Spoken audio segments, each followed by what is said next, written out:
Welcome to the fall garden. Now, if you're thinking to yourself that this looks a lot like the summer garden, you would be right. We are coming to the end of the summer garden, and I haven't had to pull too many plants yet. For example, in this space, I still have a lot of tomatoes, but this is where my garlic is gonna go.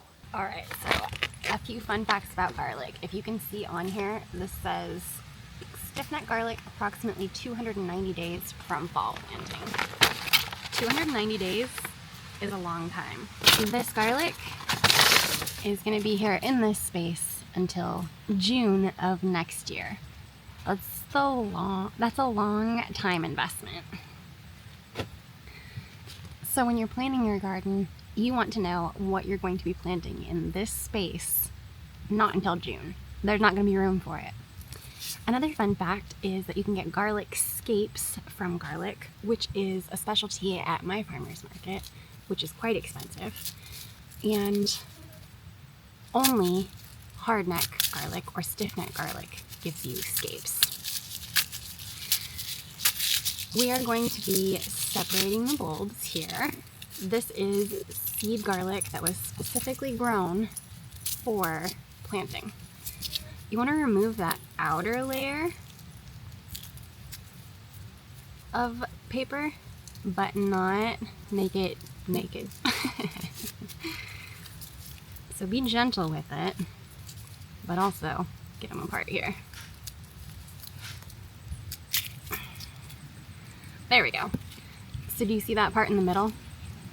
That's the stiff neck or hard neck, and that is where the scape comes from. If you go to pull your garlic apart, that's garlic seed, and it doesn't have this little piece in the middle, like I did last year, that means you ain't gonna do it. It's still gonna be delicious garlic, but it's not gonna give you those scapes, which are fun for different recipes.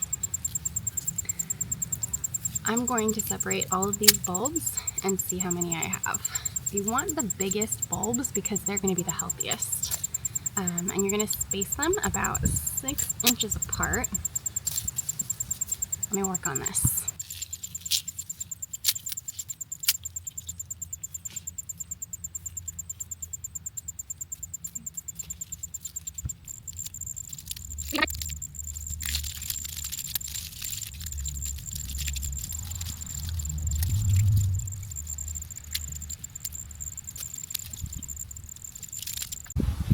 So you may be asking yourself, why grow garlic? It's $1 a head or less at the grocery store. Of course, quality comes into play, but also the financials of it make sense to me, especially if you're growing the scapes, so you get an extra product, which is a very expensive thing to buy at the farmer's market. And then you have really good quality organic garlic. When I opened the package, I had 6 heads of garlic. That came out to be 50 good-sized cloves and a couple that I will probably not plant. So if I get $30, 50 cloves, say they're $1 a piece for easy math, that's already $20 a head. If it's less than that, I think you'd still break even. Now let's talk a little bit about soil selection and fertility. This section that I am about to plant in is not ideal. It is 85 here today at the end of October. Well, 3/4 of the way through October. I cannot bear to pick all of these plants out of here that have so much fruit on them. Garlic is a heavy feeder and it needs a lot of space and it needs a lot of nutrition. So I'm gonna get all of this old, hi puppy. So I'm gonna get this old straw out of here. And pull back and see how much space I have while maintaining respect for all of the root area. I think I can get 60 plants in the ground here while leaving space for the roots of all of the existing plants.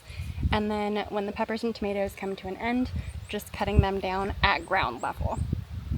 The key to this is going to be adding lots of nutrients. So I have worm castings and I have my first ever batch of homemade compost. I'm really excited to try those things and get this into the ground. So here we go.